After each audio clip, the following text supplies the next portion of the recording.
Muy buenas tardes. Nos encontramos en el primer programa de Museo Dialoga del año 2022. Para nosotros es un gran honor estar aquí en este espacio con un invitado muy especial, con un invitado de lujo, como es el doctor Gustavo Román Jacobo. Don Gustavo Román Jacobo es un experto en materia de comunicación política. Él es asesor político en el Tribunal Supremo de Elecciones de Costa Rica. Es una persona que escribe en diarios, en medios de comunicación nacionales, una persona también que podemos decir aquí que tiene estudios de doctorado fuera del país, es doctorado de la Universidad Complutense de Madrid en análisis crítico del discurso, también la Universidad de Santiago de Compostela tiene su máster en marketing, consultoría y comunicación política, así como otros estudios en Europa, ¿verdad? Estamos hablando de una persona realmente capacitada, realmente conocedora en todo lo que es el acontecer político nacional. Y ahora que nos encontramos en una coyuntura bastante cercana a lo que es el proceso electoral 2022, pues agradecemos mucho a don Gustavo que nos acompañe, ¿verdad? Para analizar y comentar un poco sobre esta dinámica que ahorita en este momento nos está envolviendo, ¿verdad?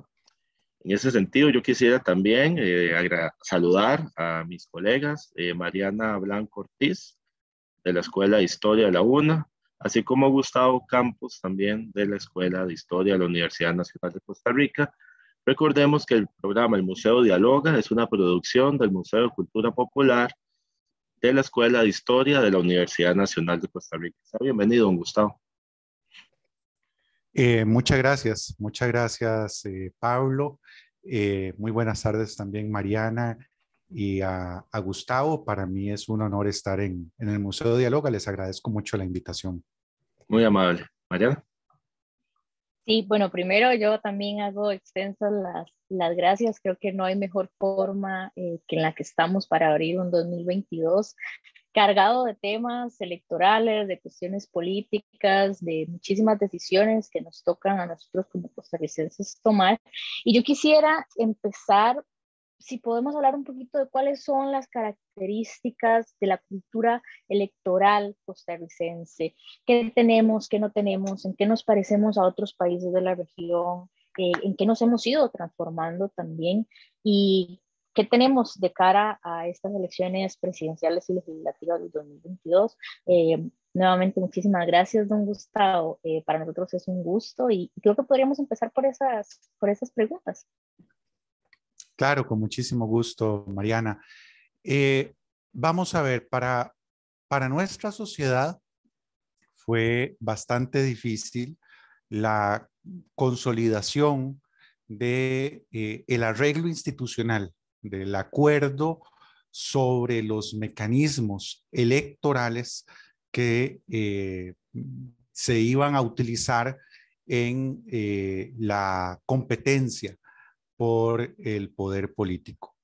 Hay que tomar en cuenta que los seres humanos tenemos milenios de estar compitiendo y de estar pugnando en comunidades por eso, por el poder político.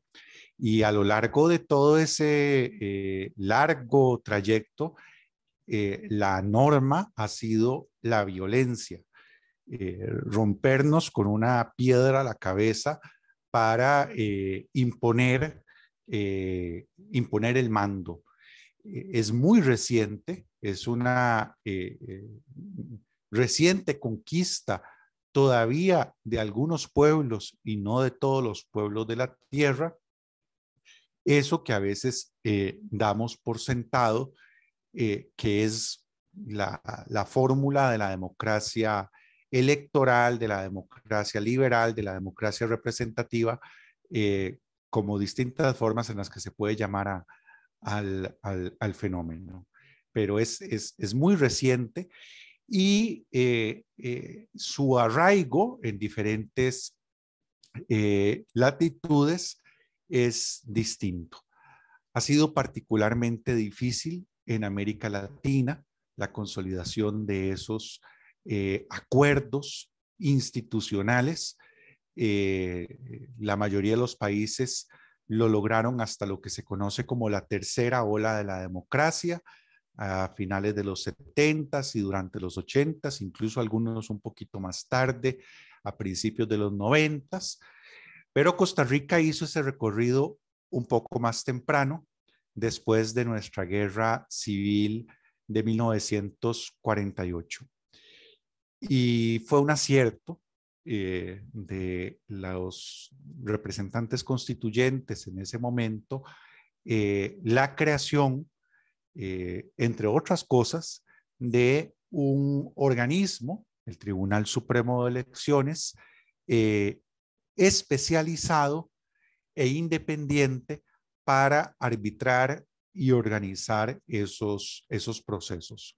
Fueron bastante creativos porque no había muchos antecedentes con ese diseño. Estaba muy consolidada la triada de Montesquieu, de un poder ejecutivo, un legislativo y un judicial, y ellos en realidad crean una administración muy fuerte a la que además le ponen bajo su égida al registro civil, que había estado en Costa Rica bajo el control del poder ejecutivo, y la dotan a esa institución de una serie de blindajes y de condiciones que garantizan el músculo necesario, incluso presupuestario, para poder organizar las elecciones de manera bastante solvente. Al punto de que hoy, tan tarde como el año 2021, vemos países muy desarrollados, sin ir más lejos, los Estados Unidos de Norteamérica, con procesos electorales que tienen muchísimo que aprender del proceso electoral en Costa Rica. Eso no es todo el proceso político. Lo electoral no es ni de lejos todo el proceso político. Nuestra democracia tiene grandes desafíos en varios ámbitos, pero en la parte técnica electoral creo que es una fortaleza del país.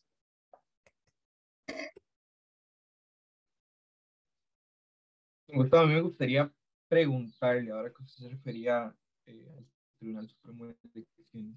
Y bueno, la semana pasada tuvimos 4 días de debate entre las candidaturas que se están postulando en España para estas próximas elecciones.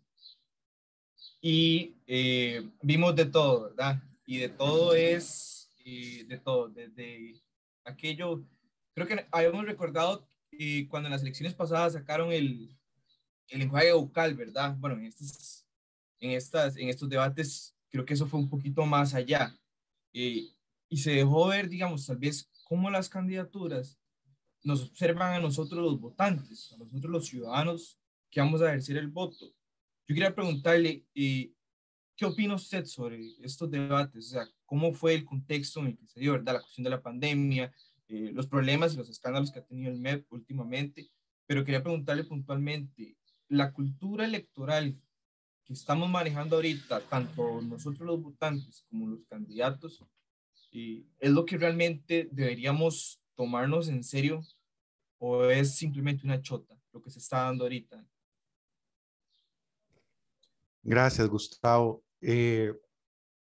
Vamos a ver, primero quisiera decir algo sobre el formato de los debates del Tribunal Supremo de Elecciones, porque yo sé que ha habido críticas en redes sociales respecto de lo amarrado o lo rígido del formato y las pocas posibilidades de confrontación, que es un elemento básico de un debate.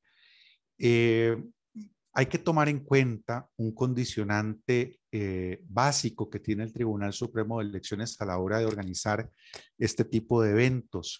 Y es que nosotros, a diferencia de los medios privados, no podemos y tampoco queremos invitar solamente a las personas que puntúan en las encuestas. Para usted poder generar un debate realmente álgido, vibrante, lo ideal es que sea entre dos, ¿verdad?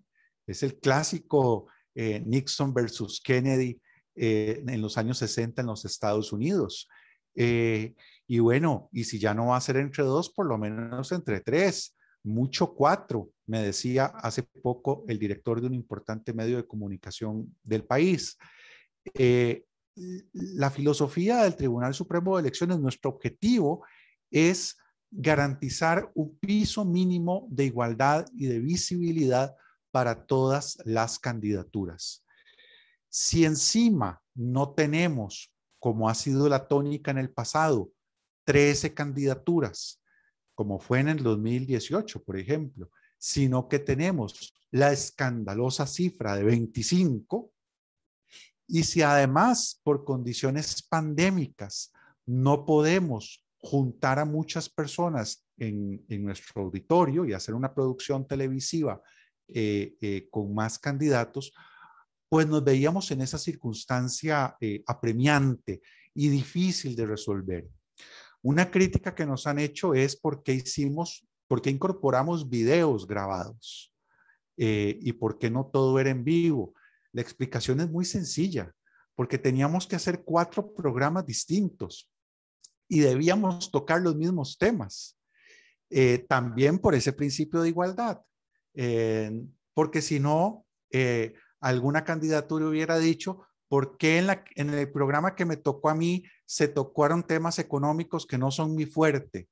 ¿O por qué se tocaron temas de corrupción en aquel otro y no en el mío, que sí era mi fuerte? ¿O por qué temas ecológicos en aquel otro y no en el mío, cuando era el fuerte de aquel otro candidato? Ah, es que ustedes escogieron los temas para beneficiar a tal o perjudicar a cual. No, necesitábamos que todos los temas importantes se abordaran en todos los debates. Y ustedes entenderán que no podíamos tampoco dar la ventaja de abordar los mismos temas en todos los programas, porque entonces al que le tocaba primero tenía la desventaja de la sorpresa, y al que le tocaba de segundo, de tercero, de cuarto, ya sabía lo que le iban a preguntar. ¿Cuál fue la solución? La solución fue hacer una batería de preguntas y hacérselas de manera sorpresiva a todos y todas por igual, y grabarlos en video. Para que ninguno tuviera ventaja sobre el otro. Y luego, a la hora de distribuir los programas, ahí sí variar los temas, pero ofrecerle a la ciudadanía a través de nuestro sitio web las respuestas a todas las preguntas y no solamente a las que visibilizamos en la transmisión en vivo. Entonces, sí, no es el formato más dinámico, no es el formato que genera más confrontación y espectáculo, pero era el formato con el que procuramos resolver la dificultad y las circunstancias en las que estábamos. En cualquier caso, a mí me llama la atención que más allá de las críticas que hubo sobre el formato, fueron tendencia en redes sociales. Las personas comentaron los debates, muchas candidaturas de las que nadie tenía noticia se visibilizaron ahí, muchas personas a las que no van a invitar a ningún debate y que lamentablemente incluso criticaron nuestro debate, a pesar de que es el único al que los van a invitar, esas personas pudieron tener ahí una voz y visibilizarse. Y luego la prensa nacional le dio una cobertura y sacaron mucho material de los debates. Así que desde el tribunal nos sentimos satisfechos por un ejercicio que contribuye, que deja un material para consulta posterior en nuestro sitio web, donde están subidas todas las entrevistas, más allá de las que se presentaron en pantalla, y además creo que se complementa con los esfuerzos hechos por otro tipo de actores, como por ejemplo las empresas de comunicación privadas, que también harán sus debates y que son otros insumos de información. En cuanto a las cosas que tienen que ver con la seriedad de las propuestas, yo creo que sí, que efectivamente hay muchas propuestas que no cumplen con estándares mínimos de rigor, de seriedad, de fundamentación. Y eso, por supuesto, que es lamentable en un país donde hay mucha investigación sobre distintos temas y mucha data, como se dice ahora, acumulada, por ejemplo, del equipo de investigación del Estado de la Nación, por poner un ejemplo, pero también de la Universidad Nacional, de los centros de investigación de la Universidad de Costa Rica, etcétera. Y uno esperaría que el debate parta, claro, con distintas opiniones y distintas perspectivas, pero que parta de esos hechos. Y no siempre es así. No siempre es así. Por supuesto que aquí el desafío, como corresponde en democracia, es de la ciudadanía para cribar la seriedad de las propuestas y premiar y castigar esa seriedad o esa falta de seriedad en las urnas.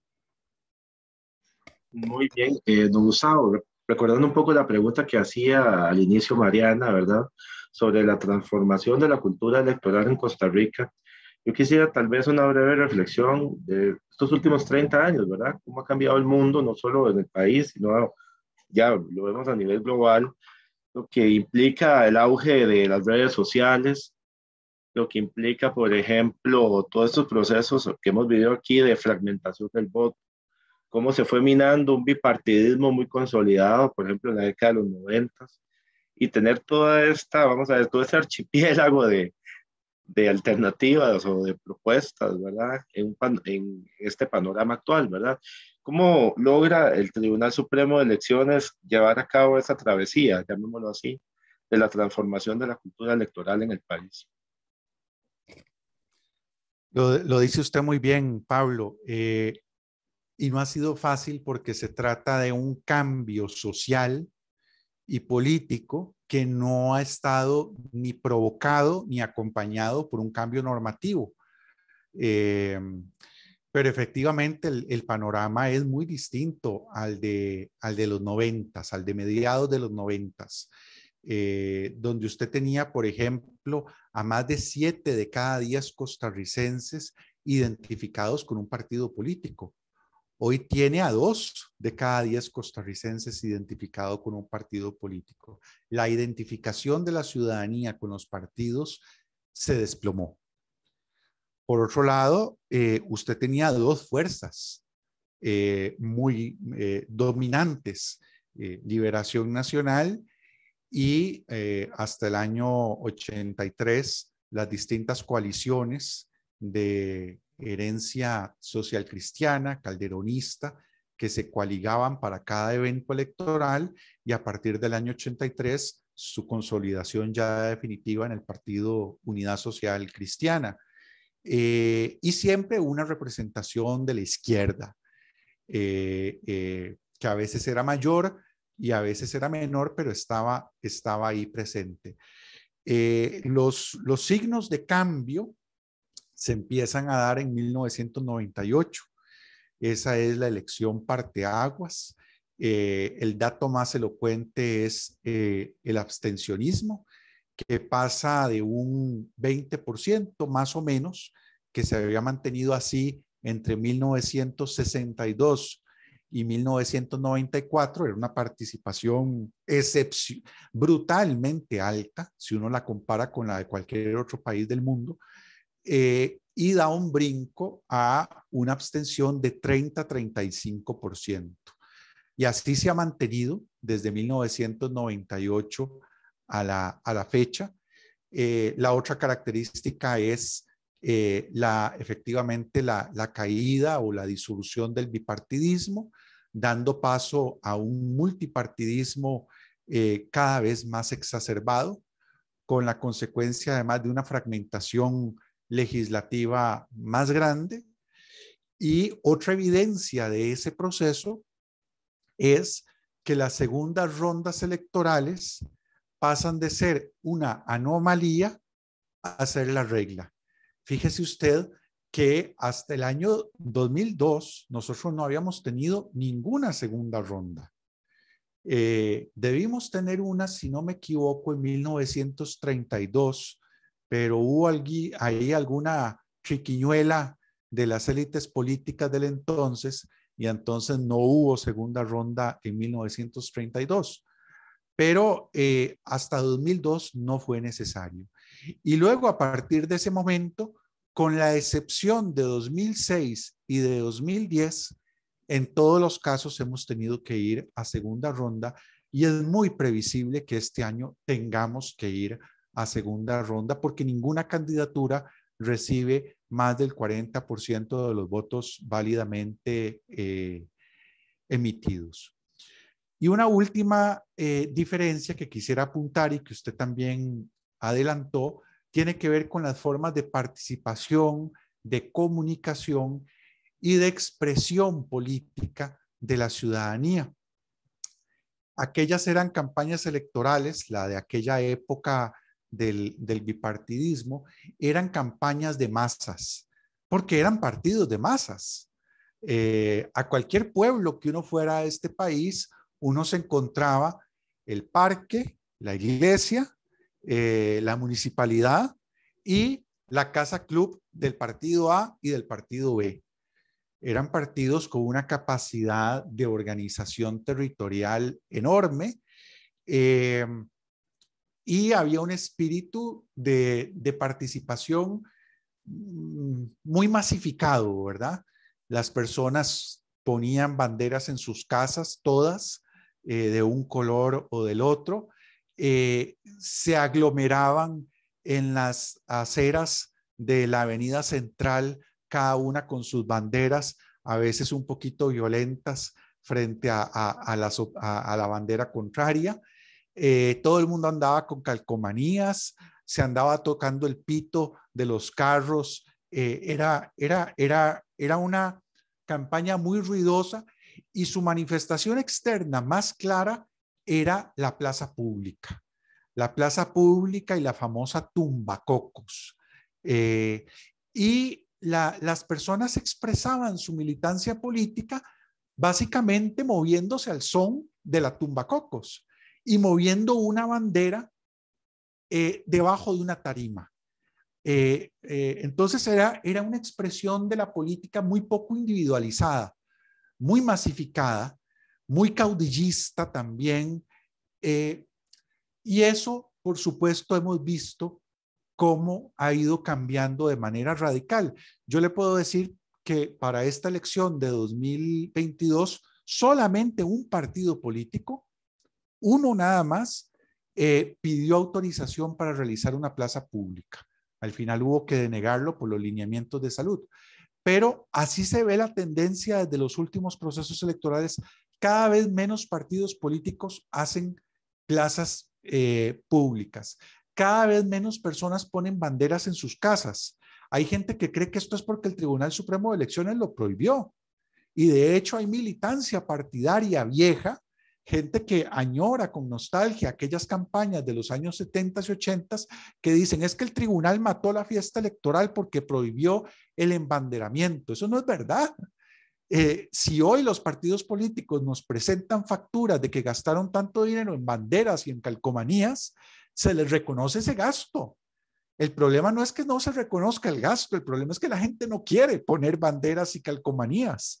Ese es el tema, es un cambio cultural, no es un cambio normativo. Las personas hoy expresan su posicionamiento político de manera más individual y de manera más crítica. Y yo creo que eso no es tan negativo. Creo que tiene sus elementos que deberíamos, en vez de sumirnos en esa nostalgia, ver los aspectos positivos que puede tener una ciudadanía más recelosa y más crítica.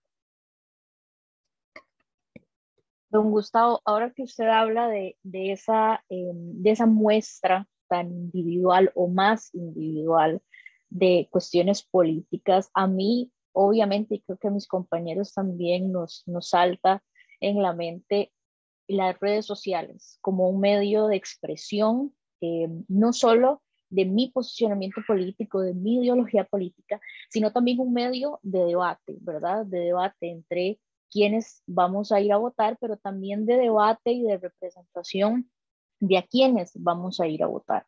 ¿Cómo son entonces las redes sociales un espacio en el que también intercambian ideas de los candidatos presidenciales, de los candidatos a las diputaciones?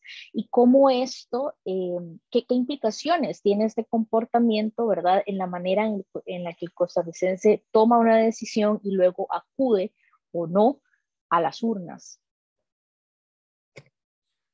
Bueno, yo no soy muy optimista respecto de estos nuevos espacios. Ciertamente hacia finales del siglo XX, cuando ya se acusaba el tema del desencanto político y de la apatía hacia la democracia, la emergencia del Internet y de las redes sociales fue visto como el salvador, ¿verdad?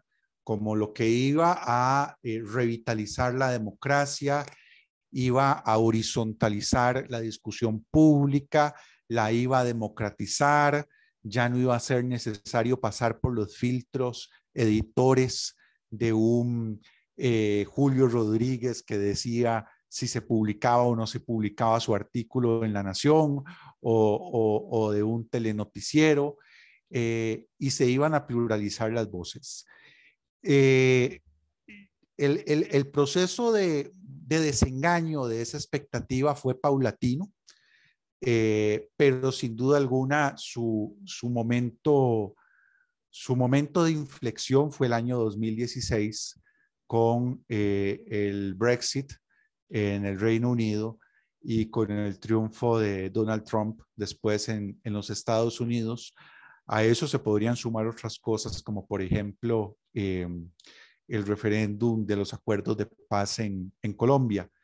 Y a partir de ese momento empiezan a aflorar, digamos, los aspectos más oscuros, menos optimistas del mundo de las redes sociales. Qué sé yo, si en el año 2010 nos habíamos entusiasmado con las revelaciones de Wikileaks, de la soldado Chelsea Manning a Julian Assange, y habíamos dicho, qué bueno, ahora gracias a estas herramientas vamos a poder transparentar a los poderosos y poder ver qué es lo que están haciendo. Pocos años después, gracias a las revelaciones de Edward Snowden, nos dimos cuenta de que en realidad los que estábamos transparentados e invadidos en nuestros secretos y en nuestra privacidad éramos los ciudadanos de a pie. Y además, después, con el escándalo de Cambridge Analytica, nos dimos cuenta de algo más, y era que esa información nuestra personal podía ser utilizada para manipularnos políticamente. Y que además podía utilizarse eso para desestabilizar democracias, para generar polarización o incluso para alentar movimientos de extrema derecha en diferentes países del mundo. Hoy ya somos conscientes de todo eso. El hecho de que seamos conscientes de eso no pareciera traducirse necesariamente en que estemos abandonando las redes sociales, es decir, no le estamos haciendo mucho caso a don Jaron Lanier con aquel libro que tiene de 10 razones para eliminar sus redes sociales inmediatamente. No es así. Y en buena medida no es así, porque ¿cómo lo digo? Es muy difícil. Ya tenemos mucho de nuestra vida volcado ahí. Este es un dilema personal. Yo no he abierto otras cuentas, a pesar de que me han insistido mucho, por ejemplo, que abra una cuenta en Twitter. No la he querido abrir porque yo hoy tengo una conciencia del efecto tóxico, no solamente para las sociedades, sino también para la vida personal que pueden tener estas plataformas. Pero no cierro mi cuenta en Facebook porque la tengo abierta desde 2009, porque ya tengo mucha vida ahí, porque ya tengo muchas relaciones establecidas que solo existen ahí, no existen fuera de ese espacio. Y es muy difícil, por no decir imposible, que yo pueda mantener esas relaciones hoy al margen de esa plataforma, porque la vida hoy es muy demandante, muy cansada, muy ajetreada, es muy poco el tiempo libre, si es que alguno queda. Y entonces, claro, estamos un poco, la situación en la que estamos en este momento, al menos las personas cada vez más que hemos tomado conciencia del lado oscuro de las redes sociales, tiene esa ambigüedad y tiene esa tensión de ser conscientes de ello, pero no poder obrar en consecuencia, que sería simplemente saliéndonos de ahí. Y eso que le digo, Mariana, para efectos personales, dos tantos de lo mismo habría que decir para efectos sociales. Las democracias tendrán en el siglo XXI que dominar a las redes sociales si es que tienen algún futuro. Es decir, si la democracia del siglo XXI va a seguir siendo democracia, tendrá que regular y dominar estas tecnologías. Cada época de la historia tuvo que enfrentar su propio desafío tecnológico y someterlo a regulación. En la revolución industrial también hubo que hacerlo. Bueno, vamos a tener que hacerlo porque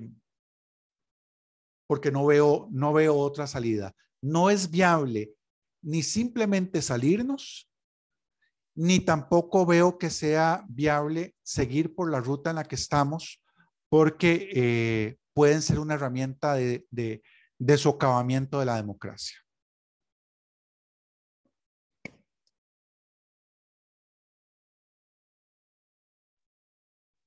Gustavo, ahora que usted mencionaba sobre el papel que ha tenido la ciudadanía electoral, digamos, en esa transformación de antes tener una plaza pública, una tumbacocos, como bien usted decía, ¿verdad? Y que ahora la política o la acción electoral ha sido totalmente individualizada y ya la apropiación, incluso el espacio público, ya no es tan notoria en las elecciones como sí lo es ahora, digamos, por ejemplo, de los bochinches que se dieron, dicho sea de paso, en Twitter después de los debates, ¿verdad? Que uno puede ver que la gente se reunía a ciertas salas de conversación, entonces ahí la gente discutía el debate, más que todo de lo que se había hablado o lo que había pasado, lo que había hecho algún candidato, pero vemos que esa toma de responsabilidad electoral se ha individualizado y se ha generado en redes sociales. Y como bien usted dice, mucha gente no se sale de redes sociales o no las cierra porque ya tiene su vida, digamos, ya tiene una ciudadanía digital ahí, ¿verdad? Esta individualización que usted nos habla, ¿verdad? Este cambio de paradigma de cómo se hace campaña electoral, tiene mucho que ver con las redes sociales, ¿verdad? Y con las tecnologías y esto que usted nos menciona sobre eventualmente tener que someter, ¿verdad? Porque como bien usted decía, ha servido incluso para desmantelar democracias ya consolidadas. ¿Cree usted que conforme avance este proceso, digamos, si se llega a dar de una posible regulación de las redes sociales en campaña o en cualquier otro espacio, empiecen a salir unos discursos sobre la violencia que recibe el individuo hacia sus libertades, y lo vemos ahora con la pandemia, ¿verdad? Se manda a las personas a vacunar y han salido discursos de que eso son acciones que violentan la libertad o la libertad de expresión de las personas. Vamos hacia un futuro distópico en ese sentido, donde la libertad del individuo se vuelve lo máximo, la tónica, y el bien social se reduce. Sí, es una muy buena pregunta, Gustavo. Lo primero que querría decir es que efectivamente esa hiperindividualización desactiva mucho del músculo político de los colectivos. Esto lo trata particularmente bien el filósofo surcoreano alemán de origen surcoreano, Byung-Chul Han, en su obra En el enjambre. Y por cierto, no lo tengo aquí. Bueno, hay un libro de Svegeni Morozov o Mosorov. Un segundito.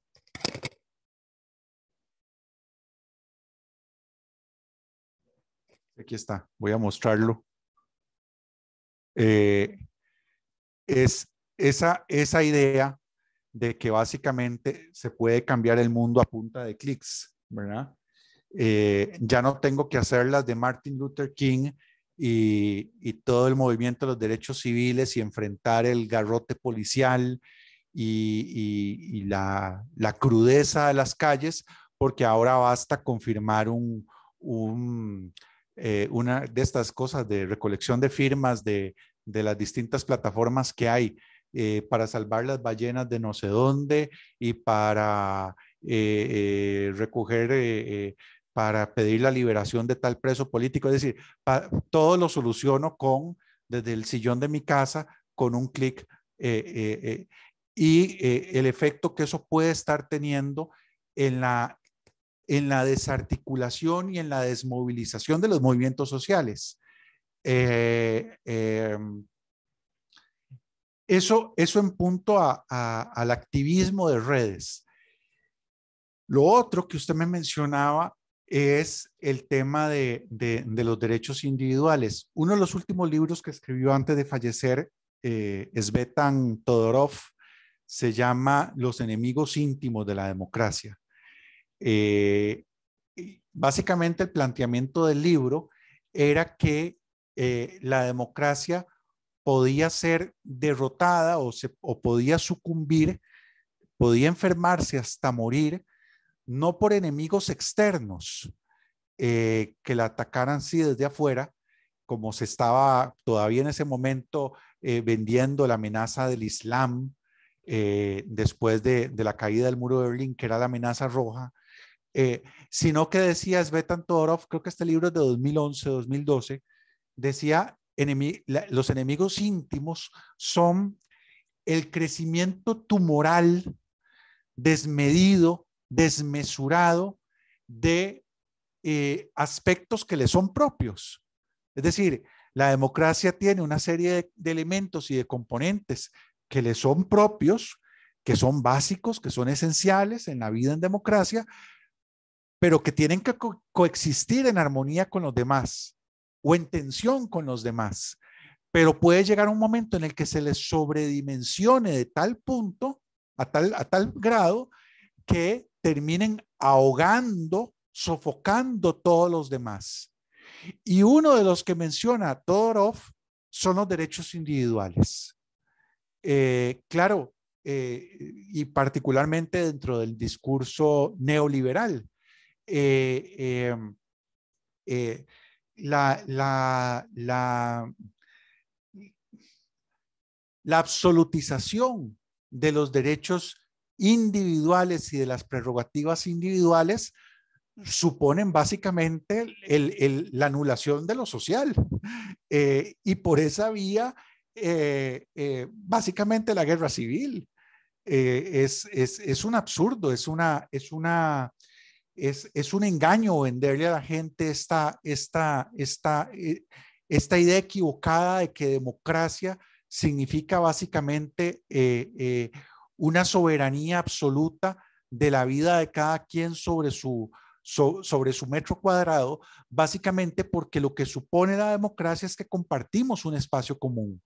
De eso se trata la política, la ciudad, la polis. Es que vivimos juntos y tenemos que resolver el mundo común. No basta con decir que cada quien haga lo que le parezca y ya está. Eso es ingenuo, eso es demagogo. Yo sé que lo estamos viendo constantemente, incluso lamentablemente en alguna campaña política en este momento, pero creo que cualquier persona, incluso sin formación en filosofía política, cualquier persona que se pare un momento a pensar en esto y que simplemente lo compare con su vida en su condominio o en su barrio o en su propia casa, puede comprender que la clave de la convivencia pasa por el acuerdo, necesariamente. Y que para eso es la política. Probablemente más importante que la democracia. La política como el espacio de encuentro de los iguales y de los libres para construir el mundo común. No, muy bien, excelente. Don Gustavo, ya para finalizar lo que son mis intervenciones, yo quisiera plantearle un par de aspectos. El primero de ellos, ahora que usted exponía muy bien el tema de la hiperindividualización, el discurso neoliberal, hemos percibido también en esta campaña de ciertos grupos, de ciertos candidatos, un discurso fuertemente, digamos, con tendencia a estigmatizar el Estado, ¿verdad? A los funcionarios públicos. Por una parte, bueno, la corrupción se asocia a lo público, los impuestos son a priori malos, casi que de una manera simplista se expone de que hay que quitarlos y listo, ¿verdad? Me gustaría tal vez una evaluación sobre cómo el embate hacia lo público, ¿verdad? Dentro del discurso de quienes postulan, algunos de quienes postulan sus candidaturas, ¿verdad? Lo público como una especie del otro negativo, ¿verdad? Y por último, tal vez para finalizar mi intervención, sería, ahora que hablábamos de esa transición de la campaña ruidosa a la campaña silenciosa, del electorado masivo al electorado individual, cómo también eso brinda un contenido casi imprevisible en algunos contextos electorales, ¿verdad? Para muestra un botón, ¿verdad? Lo que significó el triunfo de Luis Guillermo Solís con el PAC en el 2014, la polarización más reciente en el 2018 y el papel de las encuestas, ¿verdad? Cómo las encuestas les cuesta, ¿verdad? Poder dar cuenta de eso. Gracias, Pablo. Yo creo que es totalmente legítimo que una plataforma política desde su perspectiva ideológica considere que el bienestar de una sociedad y particularmente la sociedad costarricense pasa por la reducción del Estado, por la desregulación de la economía y por la liberalización de las relaciones económicas en general. Es un posicionamiento ideológico absolutamente legítimo dentro de una democracia liberal. Lo que por supuesto no es deseable, es válido y es legal, pero no es deseable, es lo que usted mencionaba, es la estigmatización, es la caricaturización, es la desinformación, es la manipulación. Y sí creo que ha habido un deterioro del discurso público en Costa Rica en esa dirección. No solamente desde los discursos más liberales en contra de lo público y del Estado, sino en general. Es decir, hay también discursos que reducen al empresariado o que lo caricaturizan o lo descalifican como evasores de impuestos, todos. O discursos que básicamente cualquier persona con sensibilidad religiosa es un fanático religioso. O estas expresiones con un claro contenido clasista, por cierto, como Ramacheco. Y del otro lado, chancletudo o progre. Nosotros ya pasamos por ahí. Costa Rica ya pasó por ahí, ¿verdad? En la década de los 40, antes de que se disparara una sola bala, hubo un incremento de la violencia verbal que está muy bien estudiado por don Manuel Solís Avendaño en obras como por ejemplo La institucionalidad ajena. Ahí él demuestra cómo antes de que, por ejemplo, a un líder de apellido Albertazzi lo encerraran en un cafetal y le llenaran la boca de excrementos, había habido publicaciones en el periódico, artículos de opinión que decían que su boca era una cloaca. Es decir, aquí entre el dicho y el hecho no hay tanto trecho, ¿verdad? Y eso nos lo demostró también la campaña de Donald Trump, ¿verdad? La articulación de posiciones violentas, de discursos violentos, que después pasaban de blogs y de grupos de Facebook, pasaban a las calles a hacer las cosas que decían. Y por supuesto que esto tenemos que combatirlo, todas las personas que creamos en la convivencia democrática y que defendemos la democracia como un espacio plural en el que todos y todas quepamos. En cuanto a lo segundo que usted me plantea, sí, otra de las características que ha tenido el cambio sociopolítico en el país es la volatilidad electoral y la imprevisibilidad de los resultados. Probablemente hace 40 años era fácil o relativamente fácil anticipar qué partido iba a ganar las elecciones. Entre otras cosas porque la identificación partidaria era muy alta. Entonces no importaba quién fuera el candidato, las personas que eran de X o Y color iban a votar por ese partido, fuera el candidato que fuera. Hoy no es así. Hoy pesa mucho el candidato, pesa mucho la última entrevista que le hagan, si se equivoca, si pierde los papeles en medio del programa, un escándalo de última hora, cualquier evento o un pronunciamiento de la Corte Interamericana de Derechos Humanos, cualquier evento puede tener un efecto absolutamente inesperado sobre el resultado electoral. Don Gustavo, ya nos acercamos lamentablemente a los últimos 10 minutitos del programa.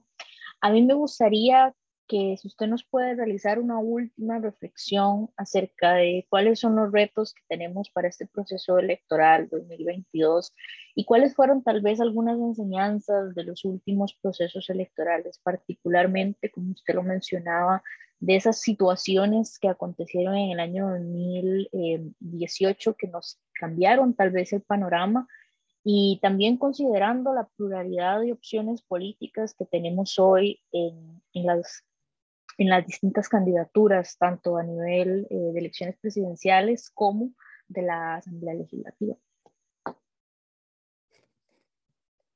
Gracias, Mariana. No es una pregunta sencilla, ¿verdad?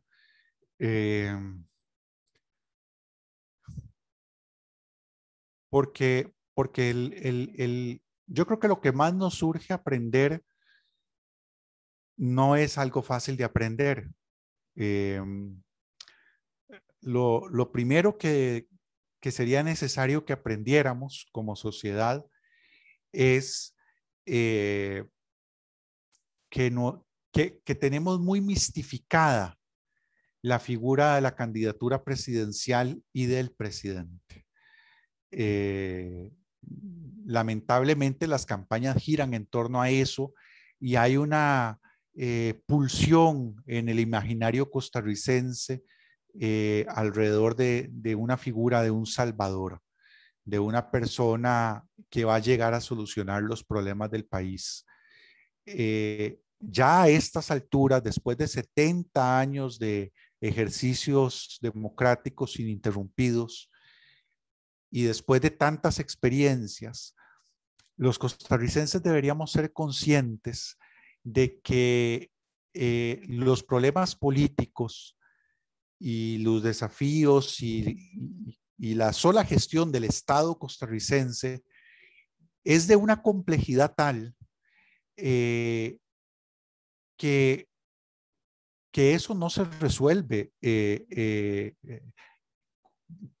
con una persona electa o con otra.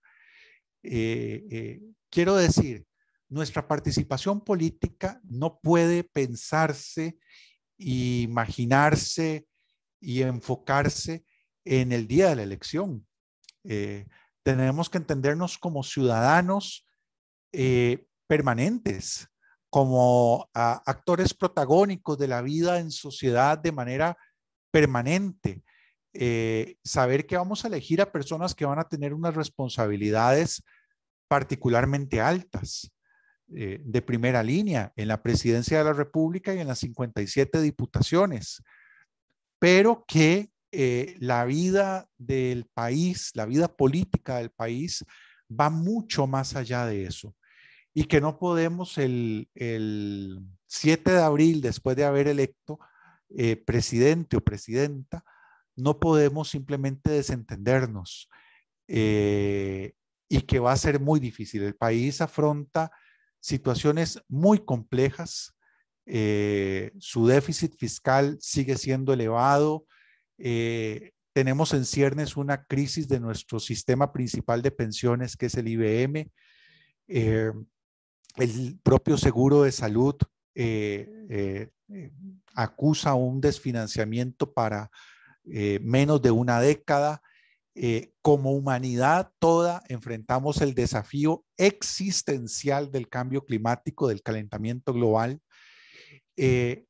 Todas estas cosas no las va a resolver una persona que escojamos el próximo 6 de abril, por más bien intencionada y capacitada que esté. Va a requerir todos estos desafíos de un involucramiento y de nuestras mejores fuerzas y energías, apropiándonos de lo que es nuestro país. Así que creo que ese es el principal aprendizaje que deberíamos desarrollar, pero por supuesto eso no se desarrolla en una campaña electoral.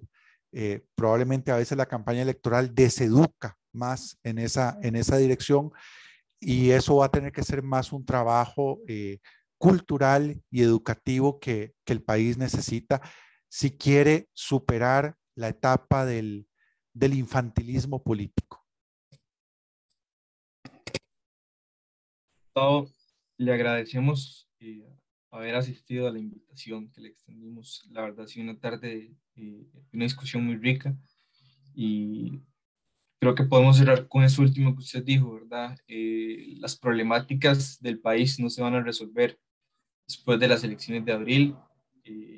Debería ser un esfuerzo de todos y todas seguir con las luchas históricas que es necesario retomar hoy en día. Entonces, no, para cerrar con eso, y más bien agradecerle nuevamente de parte de Pablo, de Mariana y mi persona el haber venido al espacio del Museo Diálogo.